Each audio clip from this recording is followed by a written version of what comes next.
আসসালামু আলাইকুম বন্ধুরা। আজকের দিনটি অনেক স্পেশাল, কারণ আজ একসঙ্গে পড়েছে শবে বরাত, পয়লা ফাল্গুন ও জুমার দিন। এটা কেবল কাকতালীয় নয়,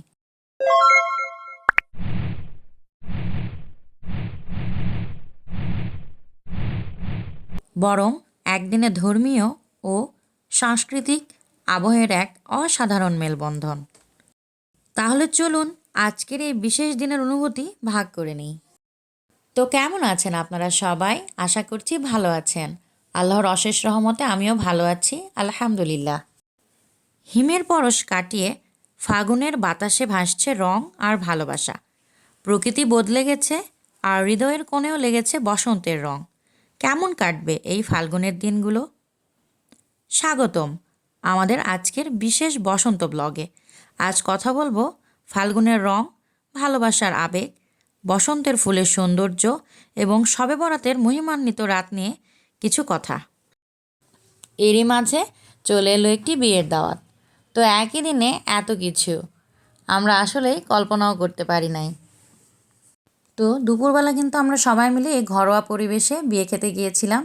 বিয়ে পড়ানো দেখতে কিন্তু আমার খুব ভালো লাগে, তো আপনাদের সঙ্গেও কিছুক্ষণ শেয়ার করে নিলাম। মোহাম্মদ জনাব মোহাম্মদ আব্দুল মান্নান এর প্রথম পুত্র আব্দুল মান্নানের প্রথম পুত্র এম.এ. মোহসি আরাফ এম.এ. মহসি আরাফ এর সঙ্গে তোমার শুভ বিবাহ। এর সঙ্গে তোমার শুভ বিবাহ। উক্ত বিবাহে মোট দেনমোহর বাবদ দেনমোহর বাবদ 5,01,000 টাকা। 5,01,000 টাকা। তন্মধ্যে এখানে আমার ননদের বিয়ে হচ্ছিল, আর বিয়েটা ওদের বাসায় হচ্ছিল একদম ঘরোয়া পরিবেশে।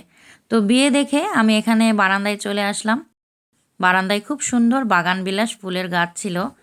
তো ফুলপ্রেমীদের তো ফুল ভালোই লাগে, আর বসন্তে এসে গেছে, এখন তো ফুলেরই সময়। ফুলগুলো এতটা সুন্দর লাগছিল, ভাবলাম আপনাদের সঙ্গে একটু ফুলগুলো শেয়ার করে নিই। এরপর বিয়ে পড়ানো হয়ে গিয়েছে, বউ এবং বরের শরবত খাওয়ানোর সময় এসে গিয়েছে। সবাই ওদেরকে একটু একটু করে শরবত খাইয়ে দিচ্ছে, আমি নিজেও খাইয়ে দিলাম।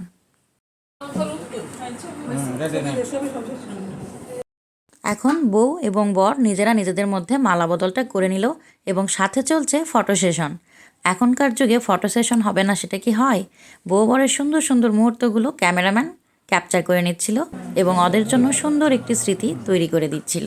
এইদিকে তাকান, মালাটা দিয়ে এইদিকে তাকান। হ্যাঁ, নাও, ধরেন, একটু ধরেন, মালাটা ধরেন, ভালো তো নাও। বউ এবং বর দুজনকে দোয়া করে দিয়ে সবাই কিন্তু চলে এসেছে খাবার জায়গায়। এখানে ছাদের উপরেই খুব সুন্দর খাওয়ার অ্যারেঞ্জমেন্ট করা হয়েছিল। এখানে আমি খেতে চলে এসেছি এবং ছাদ থেকে চারপাশটা একটু আপনাদের সঙ্গে শেয়ার করছি। এই যে আমার দুই ছেলে কিন্তু খেতে বসেছে, এবং এখানে আমার প্লেটটাও কিন্তু আমি খাবার নিয়ে নিয়েছি। খাবারগুলো দারুণ মজা হয়েছিল। দুপুরবেলাতে যেহেতু বিয়ে বাড়ি ছিল, বিকেলে এসে বাসায় রান্না করে নিলাম। শবে বরাত মানে পাপ মুক্তির এক সুযোগ, ক্ষমা ও রহমতের রাত।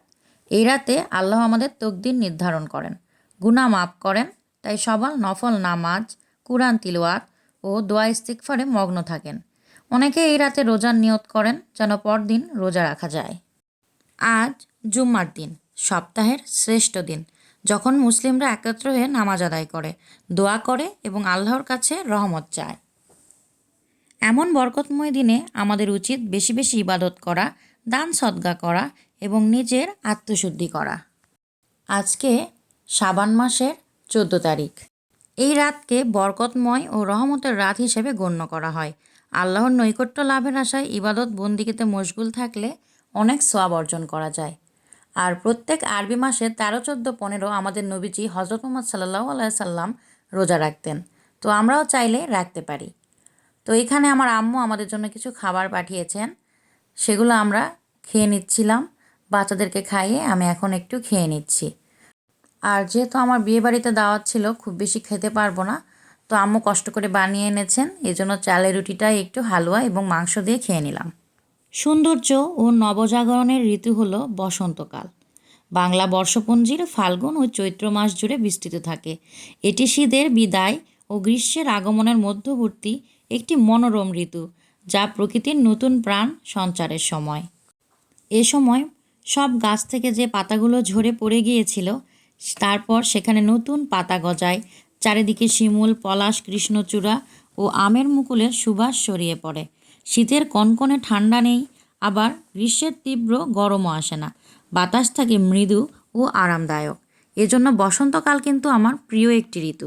আর বাচ্চাদের পছন্দের হালুয়াগুলো কিন্তু আপনাদের সঙ্গে শেয়ার করে নিচ্ছি। এই হালুয়াগুলো আমি বানিয়েছিলাম 2 দিন আগে।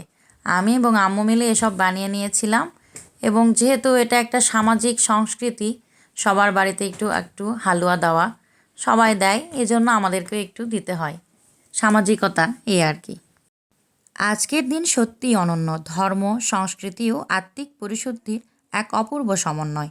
শবে বরাত আমাদের দেয় আত্মশুদ্ধির বার্তা, পহেলা ফাল্গুন আমাদের শেখায় আনন্দ ভাগ করে নেওয়া, আর জুমার দিন আমাদের মনে করিয়ে দেয় আল্লাহর রহমত ও বরকতের কথা।